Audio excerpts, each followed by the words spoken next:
कक्षा 9 की इस कक्षा में आज हम भौतिक विज्ञान से चल रहे पाठ गति में गति के नियमों के निगमन यानी डेरिवेशन पढ़ेंगे।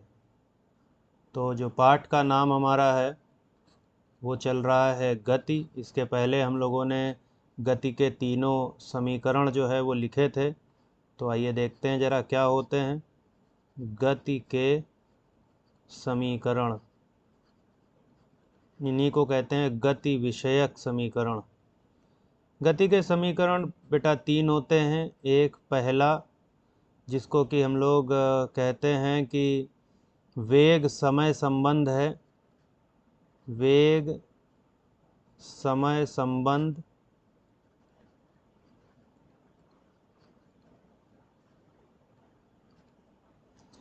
और ये संबंध क्या होता है?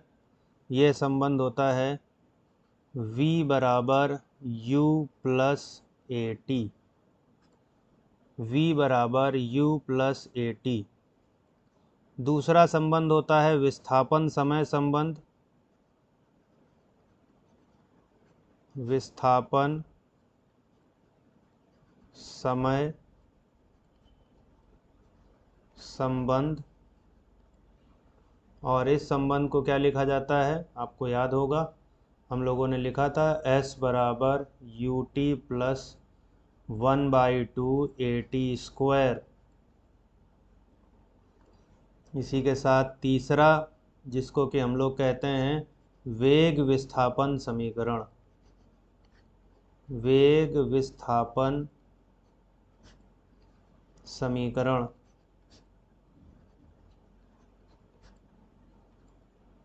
और ये जो समीकरण होता है ये समीकरण लिखा जाता है v स्क्वायर बराबर u स्क्वायर प्लस 2as। यहाँ पर बच्चों क्या क्या चीज़ें हैं, थोड़ा संकेत को भी ध्यान रखना ज़रूरी है। सबसे पहले बात आती है प्रारंभिक वेग, यानी वह वेग जिससे गति आरंभ हुई है वो होता है u मीटर प्रति सेकंड में, इसका मात्रक होगा। इसके बाद आता है अंतिम वेग जिससे गति ख़त्म हुई है। अंतिम वेग इसको v मीटर प्रति सेकंड लिखते हैं। यात्रा के दौरान त्वरण ये a होता है और इसका मात्रक होता है मीटर प्रति सेकंड की घात 2। इसके बाद यहाँ पर अगला आता है विस्थापन जिसको कि हम लोग s लिखते हैं, इसका मात्रक मीटर होता है। तो इस तरीके से ये कुल 4 संकेत ही यहाँ पर प्रयोग किए जाते हैं। ये कुल 4 संकेत ही यहाँ पर प्रयोग किए जाते हैं। ठीक बात है, समझ में आ गया? ठीक है, तो यहाँ पर हम लोग इन्हीं 4 संकेतों को इस्तेमाल करेंगे और एक एक करके ये प्रश्न आपको हल करने हैं। न्यूमेरिकल्स हैं इसके। चलिए आज सबसे पहले इसका डेरिवेशन देख लेते हैं कि किस तरीके से है। हम लोग सबसे पहले ग्राफीय विधि से इसको निगमन करेंगे। तो सबसे पहली बात आ रही है हमारी कि गति के पहले समीकरण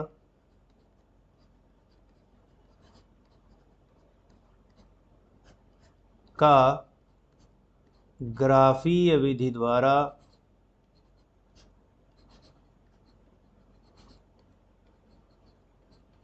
निगमन।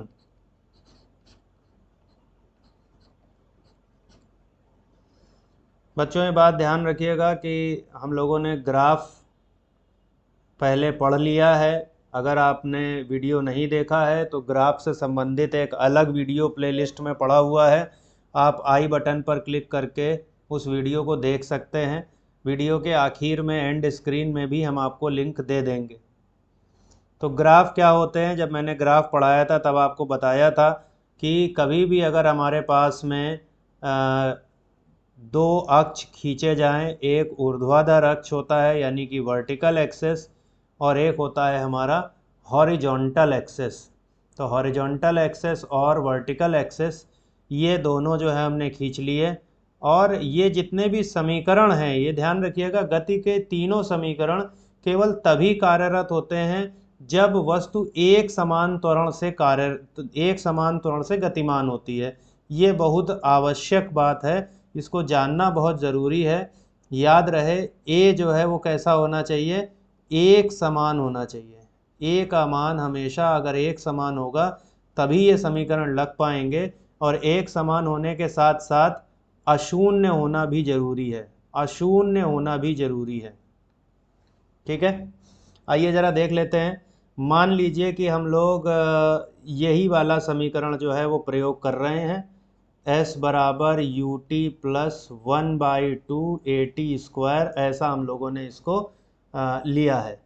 और यहाँ पे हमको a बराबर क्या दे दिया गया है, 0। अगर a का मान 0 रख लेते हैं तो s बराबर यू टी प्लस 0, और ये क्या आ गया, u बराबर s/t आ गया। यानी वही सूत्र आ गया जो पिछली कक्षाओं में आप प्रयोग करते थे, चाल बराबर दूरी बटे समय, या वेग बराबर विस्थापन बटे समय। ठीक है, तो इसलिए इस बात का बहुत ध्यान रखिएगा कि एक समान व अशून्य त्वरण अगर होगा तभी ये तीनों समीकरण काम करेंगे, नहीं तो ये समीकरण काम नहीं करेंगे।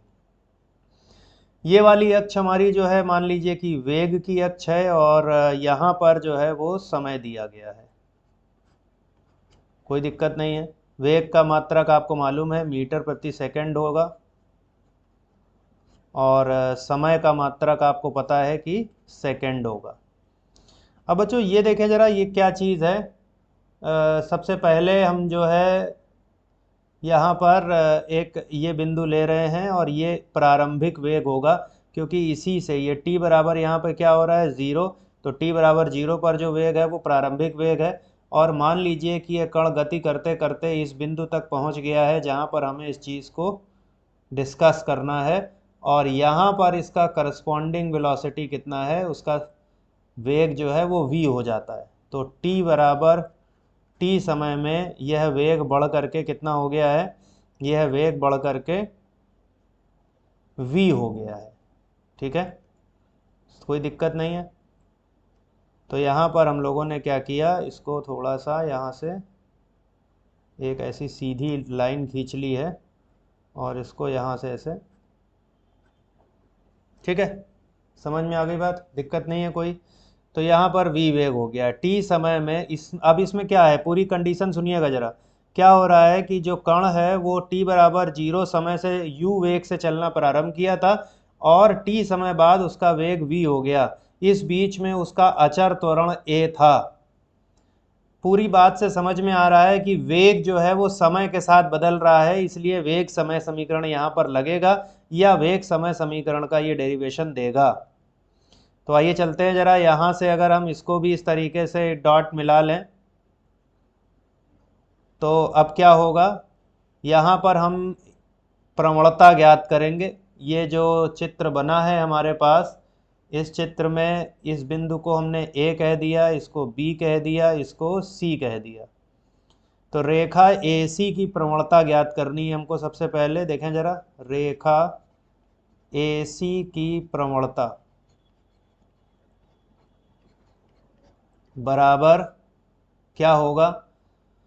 तो प्रवणता के लिए हमने बताया था आपको, यहाँ पर कोण निकालना होता है, और वो हो जाता है y अक्ष पर चली गई दूरी बटे x अक्ष पर चली गई दूरी। ये कितना हो जाएगा, देखें y अक्ष, ये जो v दूरी है वो 0 से v है, यानी कि यहाँ से लेकर के यहाँ तक ये पूरा v है, और यहाँ से लेकर के यहाँ तक u है। तो केवल BC दूरी कितनी हो जाएगी, वो हो जाएगी v माइनस यू। BC दूरी कितनी हो जाएगी, v माइनस यू। और AB क्या है, समय अक्ष पर देखें तो वो दूरी है t। ठीक, वेग समय मात्रक, वेग समय ग्राफ,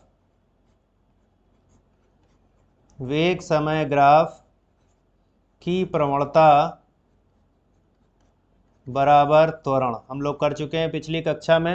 y अक्ष का मात्रक बटे x अक्ष का मात्रक लिखते थे। तो इसका मतलब यहाँ पर जो अचर त्वरण है वो a हो गया, और a बराबर क्या आ गया, v माइनस यू बटे टी। अचर त्वरण क्यों कह रहे हैं, क्योंकि यहाँ पर सरल रेखा है, और सरल रेखा की प्रवणता सदैव स्थिर होती है। ये कई बार हम आपको बता चुके हैं।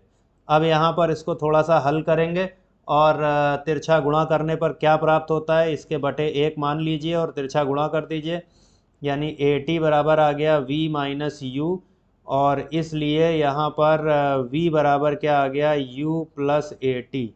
V बराबर आ गया हमारा U प्लस AT। तो इस तरीके से हम हो तो आप कमेंट बॉक्स में लिख सकते हैं। हमारे वीडियो को ज़्यादा से ज़्यादा शेयर कीजिए ताकि ज़्यादा से ज़्यादा लोगों तक ये बात पहुंच सके।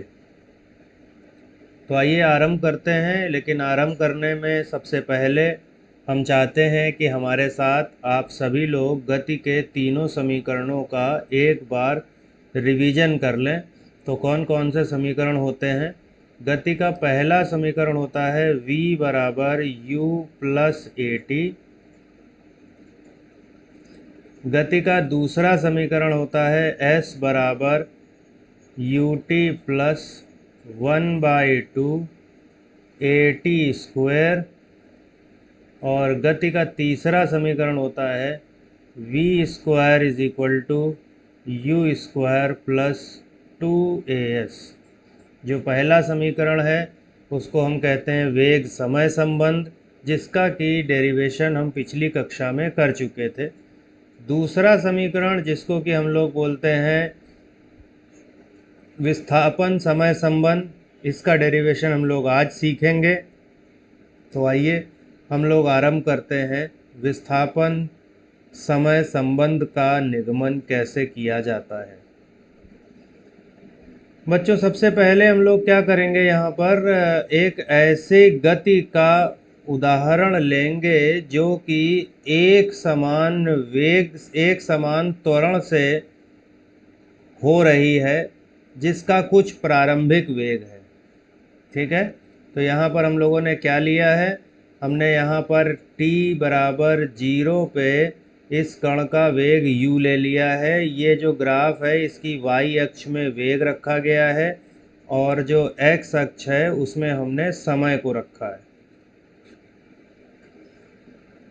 अभी क्या हुआ है कि t समय तक यह गति करता रहा है, यह कण t समय तक गति करता रहा है और गति करते हुए इसने अपने वेग को बढ़ाया है और वह वेग v हो गया है।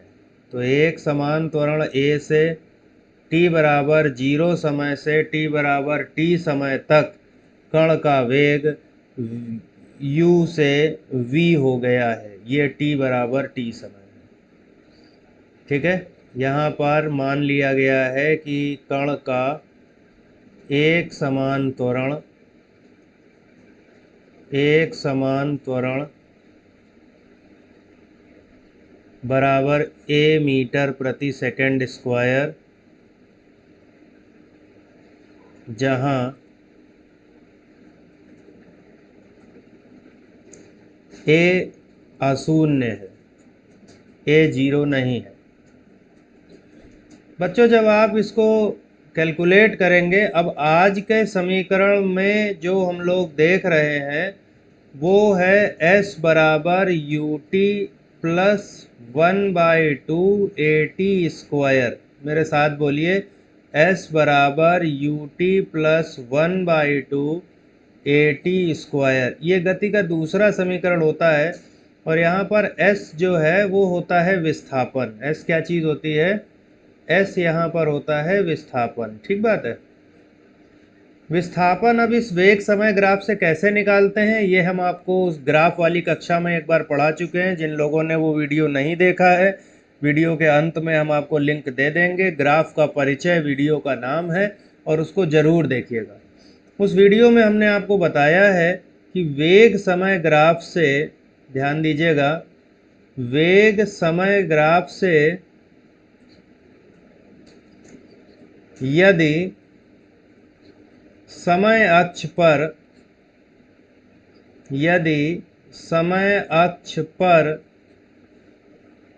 घेरा हुआ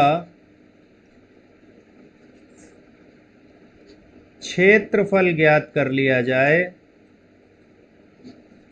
घेरा हुआ क्षेत्रफल ज्ञात कर लिया जाए, तो यह सदैव वस्तु द्वारा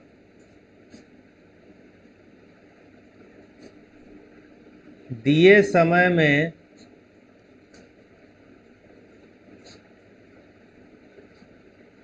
तय किए गए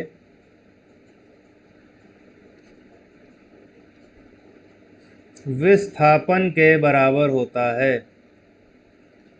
विस्थापन के बराबर होता है। तो बच्चों देखिए, इसमें विस्थापन हम लोग ज्ञात करेंगे और इसको हम लोग एक काम कर रहे हैं कि कुछ पीले रंग से यहाँ पर ये वाला क्षेत्रफल हम लोग निकालेंगे। तो इसको इस तरह से हम भर दे रहे हैं ताकि आपको ये बात पता रहे कि हमें ये वाला क्षेत्रफल जो है वो ज्ञात करना है। अब अगर आप ये आकृति देखेंगे तो इसको हम लोग गणित की भाषा में क्या कहते हैं? ये एक समलंब है और इस समलंब का नाम हम रख लेते हैं। समलंब का नाम है OABC। तो इसका मतलब वस्तु द्वारा तय किया गया विस्थापन, वस्तु द्वारा तय किया गया विस्थापन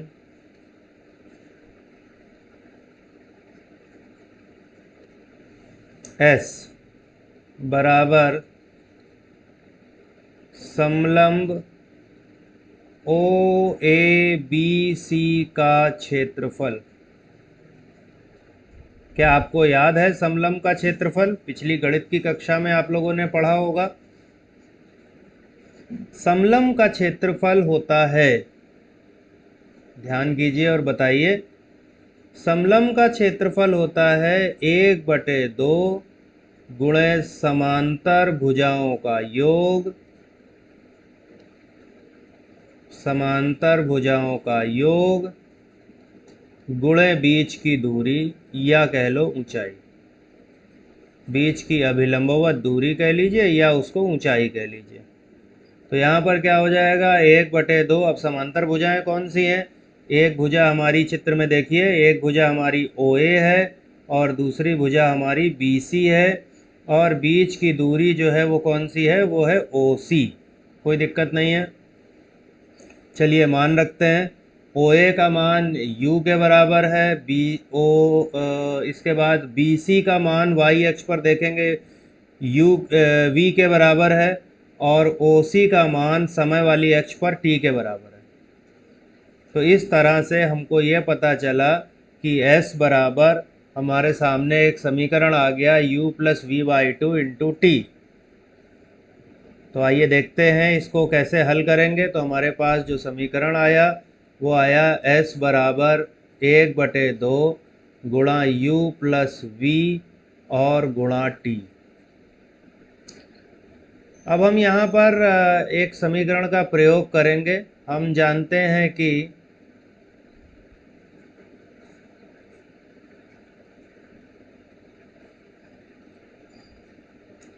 V बराबर U + AT। अब बच्चों एक बात यहाँ पर ये सोचने की है कि हम जानते तो बहुत कुछ है ना, बहुत ज्ञान भरा हुआ है हम लोगों के अंदर, लेकिन इसी समीकरण को हम क्यों पहचाने यहाँ पर? वो इसलिए पहचाने क्योंकि हमारी एक नज़र इस बात पर होनी चाहिए कि हमको डेराइव करना क्या है। हमको डेराइव करना है S बराबर UT + 1/2 AT²। अब यहाँ पर अगर आप देखो तो S है, हमारे समीकरण में भी S है, U है, हमारे समीकरण में भी U है, यहाँ पर A है, हमारे समीकरण में नहीं है, और हमारे समीकरण में V है जो कि इस समीकरण में नहीं है। इसलिए हमको V को हटाना है। तो आइए V को हटाते हैं और V की जगह ये मान रख देते हैं। तो S बराबर क्या आ जाएगा बच्चों? 1/2 U प्लस, अब V की जगह हमने रख दिया U + AT। समझ में आ गई बात? और साथ में T से गुणा है। इसको अगर आप हल करते हैं तो क्या हो जाएगा? U में U जोड़ करके 2U हो जाएगा प्लस AT और बाहर T। ब्रैकेट को तोड़ दीजिए, 1/2, अब क्या हो जाएगा? 2UT plus AT⁻²। अब जब आप इसको हल करेंगे तो क्या आएगा, 2/2 UT, ब्रैकेट ये वाला भी तोड़ दिया, और 1/2 AT²। इस 2 से ये 2 कैंसिल हो गया और हमारा समीकरण क्या आ गया, UT प्लस 1/2 AT²। तो इस तरीके से हमने ये S बराबर UT प्लस हाफ AT² इस समीकरण को पूरी तरीके से निकाल लिया ग्राफीय विधि द्वारा। समीकरण को हम लोग कहते हैं वेग विस्थापन संबंध। वेग विस्थापन संबंध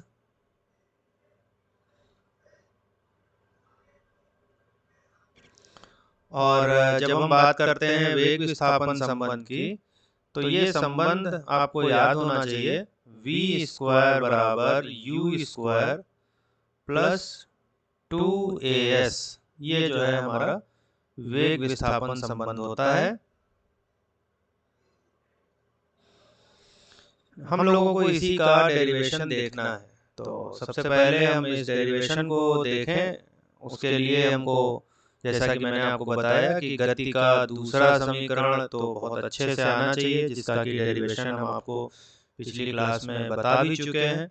एक बार वो वीडियो जरूर देखिएगा। वीडियो के अंत में भी एक लिंक दिया जाएगा जिसके अंदर में वो वीडियो समाहित होगा। तो चलिए आगे चलते हैं और बात कर रहे हैं। हम लोगों ने एक ग्राफ खींचा है और यह वेग समय का ग्राफ है किसी गतिमान वस्तु के लिए, और वह गतिमान वस्तु कुछ इस प्रकार गति कर रही है कि उसका त्वरण जो है वो एक समान है। y अक्ष पर हम लोगों ने वेग को रखा है और x अक्ष पर हमने जो है वो समय को रखा है। यहाँ पर जो कण का जो वेग है वो इस तरीके से आरंभिक वेग u से बदल करके वो कहाँ हो रहा है, अंतिम वेग v पर पहुंच रहा है। अंतिम वेग वो कहाँ पे पहुंच रहा है, v पर पहुंच रहा है। तो ग्राफ में जब भी हम कोई पढ़ते हैं कोऑर्डिनेट, तो हमको उस बिंदु से लंब खींचना होता है दोनों अक्षों पर। तो हम लोगों ने यहाँ पर लंब खींच दिया है फुटा रख करके सीधा, और ये वेग इसका v हो गया है। ठीक है, इनके नाम रख लेते हैं, और नाम जो है वो कुछ इस प्रकार हैं। ये बिंदु O है, ये A है, ये B है, ये रेखा हो गई। इसके बाद ये C बिंदु कह दिया, और जब आप इसको यहाँ से मिला लेते हैं तो ये D बिंदु हो जाता है, ऐसा मानते हैं। तो लाल रंग से जो है वो नाम लिखे हुए हैं। और आइए देखते हैं, हम लोगों ने पिछली कक्षा में बिल्कुल अच्छे से पढ़ रखा है कि जब कभी भी हमें किसी गतिमान वस्तु का विस्थापन ज्ञात करना होता है, तो हमें क्षेत्रफल निकालना होता है उस ग्राफ में, वेग समय ग्राफ में, वो भी कहाँ पर, समय वाली अक्ष के ऊपर। तो हम लोगों ने यहाँ पर समय वाली अक्ष के ऊपर ये जो ग्रे कलर से मार्क किया है एरिया, इसको हम लोग निकालना चाहते हैं। ये आकृति एक समलंब है। पिछले वीडियो में हमने समलंब के क्षेत्रफल का सीधा सूत्र लगा दिया था। सीधे सूत्र लगाना थोड़े ज्यादा आसान होते हैं, इसीलिए आपसे कहा जाता है कि सारे सूत्र आप याद कर लीजिए। गणित में आपने मेंसुरेशन में जरूर उसे पढ़ा होगा, लेकिन आज की कक्षा में हम इसको एक दूसरे तरीके से हल कर रहे हैं। हालांकि ये तरीका कठिन नहीं है, लेकिन फिर भी ये उससे थोड़ा लंबा पड़ता है। आप अगर चाहें तो उस वीडियो में जो प्रयोग किया गया है वो परिणाम भी यूज कर सकते हैं। आइए देखते हैं जरा कि S क्या होगा। S जो है वस्तु द्वारा तय किया गया विस्थापन है, और यह विस्थापन जो है वो किसके बराबर होगा, यह विस्थापन होगा समलंब OABC का क्षेत्रफल। OABC का क्षेत्रफल। तो इस तरीके से अगर हम इसका क्षेत्रफल ज्ञात कर लें तो हमको जो विस्थापन है वो प्राप्त हो जाएगा। अब आइए देखते हैं समलंब का क्षेत्रफल। या तो डायरेक्ट फार्मूला लगा दीजिए, 1/2 गुणे समांतर भुजाओं का योग गुणे बीच की दूरी, और नहीं तो आप क्या कर सकते हैं, आप यहाँ पे कर सकते हैं कि ये त्रिभुज, एक समलंब जो है वो ADB एक त्रिभुज से मिलकर बना है। ADB का क्षेत्रफल धन, दूसरी तरफ ये आकृति नंबर 2 क्या है, आयत है। तो आयत कौन सा है ये? आयत हो गया OADC का क्षेत्रफल। नाम लिखने में ध्यान रखेंगे, या तो क्लॉकवाइज लिखेंगे या एंटी क्लॉकवाइज लिखेंगे। त्रिभुज का क्षेत्रफल आपको मालूम होगा 1/2 आधार गुणे ऊंचाई होता है। आधार क्या होगा? ये कोण 90 अंश है, तो और इसके सामने की भुजा ये कर्ण है, कर्ण के सामने लंब होता है, और ये वाला जो है उसको आधार मान लिया गया। तो आधार जो है वो क्या हो गया? ये BD हो गया, गुणे ऊंचाई क्या हो गया? AD हो गया, प्लस आयत का क्षेत्रफल लंबाई गुणे चौड़ाई होता है। इसमें लंबाई मान लीजिए OC है, और चौड़ाई को हम मान लेते हैं कि वो CD है। ठीक है, बात समझ में आ गई? मान रखते हैं 1/2। BD क्या चीज है? B से D तक की दूरी, ये दूरी, ये जो दूरी है ये V माइनस U के बराबर होगी, क्योंकि शून्य से लेकर के यहाँ तक पूरी V है और यहाँ तक U है। अंतर जो है वो V माइनस U के बराबर होगा, तो V माइनस U लिख दिया। इसके बाद AD कहाँ है भाई? ढूंढो AD। ये समय के बराबर है, और समय यहाँ पे हमने क्या माना था? T समय माना था, इसलिए इसको T यहाँ पे लिख दिया, जोड़ का निशान। और OC क्या है?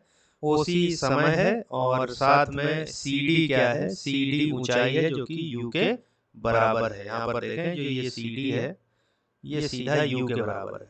उम्मीद करता हूँ समझ में आ गया होगा।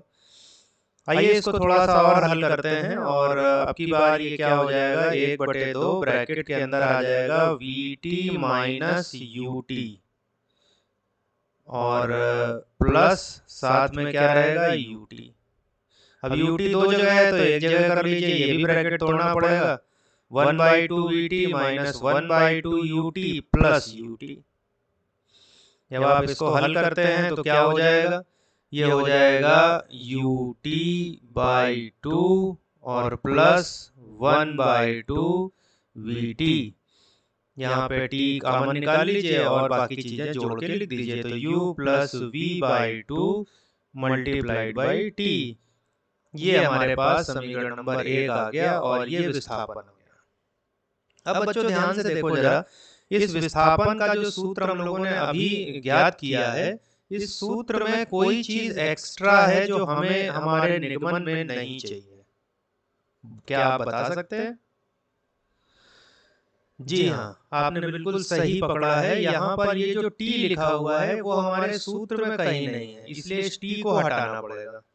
और T को हटाने के लिए हमें क्या करना पड़ेगा? T को हटाने के लिए हमको थोड़ा सा पूर्व ज्ञान प्रयोग करना पड़ेगा, और हम यहाँ पे लिखेंगे कि हम जानते हैं कि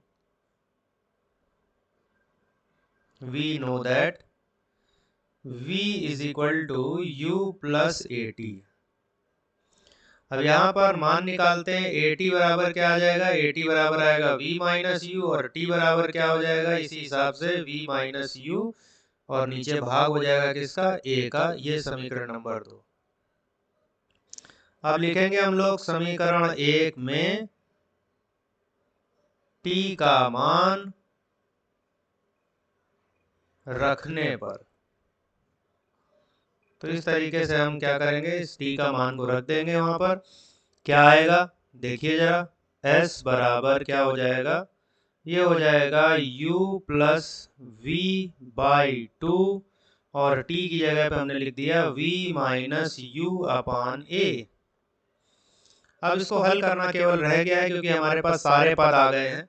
तिरछा गुणा करके 2AS कर लीजिए। इसको हम लोग पलट के क्या V प्लस U लिख सकते हैं, और यहाँ पर V माइनस U है। इसको जब हमने हल किया तो बन गया V² माइनस U²। मान आ गया 2AS के बराबर, और आप थोड़ा पक्षांतर करके अपने उस रूप में इसको ले लीजिए जिस रूप में आपको दिया गया था, प्लस 2AS। तो ये हमारा डेरिवेशन यहाँ से पूरा हो गया।